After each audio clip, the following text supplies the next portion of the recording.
আপনারা দেখেছেন যাওয়ার সময় যে ইউরোপীয় ইউনিয়নের একটি হাই লেভেল ডেলিগেশন আজকে আমির জামাতের সাথে সাক্ষাৎ করতে আসছেন এবং সেখানে ইউরোপীয় ইউনিয়নের ডেপুটি চিফ যিনি ছিলেন তিনি এটাকে লিড করছেন এবং বাংলাদেশি ইউরোপীয় ইউনিয়নের যিনি অ্যাম্বাসেডর তিনি এখানে উপস্থিত ছিলেন। দীর্ঘ সময় ধরে আলোচনা হয়েছে। আলোচনার মূল কনসেন্ট্রেশন ছিল আগামী নির্বাচন, তারপর অবজারভার পাঠানোর যে বিষয়টি এবং একটা এগ্রিমেন্ট করা বাংলাদেশ এবং ইউরোপীয় ইউনিয়নের সাথে, রোহিঙ্গা ইস্যু, এই সব কিছু মিলেই আলোচনা হয়েছে। আমরা বলেছি যে বাংলাদেশে একটা ফেয়ার এবং ক্রেডিবল ইলেকশন অত্যন্ত জরুরি, কারণ বিগত 55 বছরে বাংলাদেশের যে ক্রাইসিস তৈরি হয়েছিল এর অন্যতম প্রধান কারণ ছিল সুষ্ঠু এবং সঠিক নির্বাচনের অভাব। এবং আমরা এটা দৃঢ়ভাবে বিশ্বাস করি এই যে স্টেলমেটটা তৈরি হয়েছে বাংলাদেশের রাজনীতির অঙ্গনে, এটার জন্য আজকে অত্যন্ত প্রয়োজন হচ্ছে আগামী একটি সুষ্ঠু এবং অবাধ নির্বাচন। যদি আগামী নির্বাচনটি অবাধ এবং সুষ্ঠু না হয়, নিরপেক্ষ না হয়, তাহলে ক্রাইসিস কিন্তু শেষ হবে না, ক্রাইসিস আবার নতুন করে তৈরি হবে এবং এটা আরও গভীরতর হবে। আমরা এটা তাদেরকে স্পষ্ট বলেছি এবং আমরা আশঙ্কার কথা বলেছি।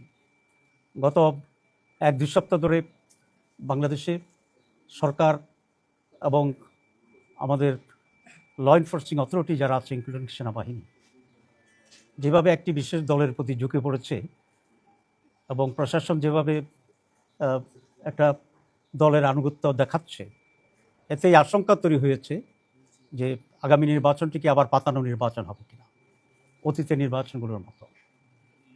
আমরা মনে করি এর ধরনের পাতানো নির্বাচন বাংলাদেশকে ধ্বংসের দিকে নিয়ে যাবে। আমরা ইলেকশন কমিশন, গভর্নমেন্ট এবং অল আদার ইনভলভ অথরিটির কাছে আবেদন করি তারা যেন এখনই এ ব্যাপারে নিরপেক্ষ হয় এবং বাংলাদেশকে সেভ করার জন্য তারা ভূমিকা পালন করে। ইউরোপিয়ান বলেছে তারা হায়েস্ট নাম্বার অফ অবজারভার এখানে পাঠাবে এবং বলা যায় এই নির্বাচনেই তারা বিদেশি পর্যবেক্ষক পাঠানোর জন্যে তারা এগ্রি করেছে এবং বাংলাদেশে করেছে, কারণ এর আগের নির্বাচনগুলো আসলে পার্টিসিপেটরি ছিল না। আমরা বলেছি আমরা এটাকে ওয়েলকাম করি। এরপর ওনারা কনসার্ন ফিল করেছেন যে রোহিঙ্গা ইস্যু কী হবে। আমরা বলেছি আমরা যদি ক্ষমতায় যাই তাহলে আমরা সম্মিলিতভাবে দেশ এবং অন্যান্য বিদেশি যে স্টেক হোল্ডার আছে সকলকে মিলেই এই রোহিঙ্গার রিপ্যাট্রিয়েশন, তাদের সিকিউরিটি এবং সেখানে একটা ডেমোক্রেটিক রাইট এস্টাবলিশ করার ক্ষেত্রে আমরা ভূমিকা পালন করব আন্তর্জাতিক উদ্যোগের মাধ্যমে ইনশাআল্লাহ। তো তারাও এটা বলেছে, রোহিঙ্গাদের আপনারা জানেন যে হাইয়েস্ট ডোনার হচ্ছে ইউরোপীয় ইউনিয়ন। তারা বলেছে এক্ষেত্রে তারা অত্যন্ত অ্যাক্টিভলি এটার সলিউশনের জন্য তারা ভূমিকা পালন করবে এবং তারা এটা আশা করেছে যে বাংলাদেশ আগামী নির্বাচনটি সুষ্ঠু হবে। এবং জামাত ইসলামীর পক্ষ থেকে আমরা তাদেরকে আশ্বস্ত করেছি যে নির্বাচন সুষ্ঠু এবং অবাধ হওয়ার জন্যে যা কিছু করার প্রয়োজন জামাত ইসলামী সেটা করবে এবং সহযোগিতা করবে। সবাইকে ধন্যবাদ।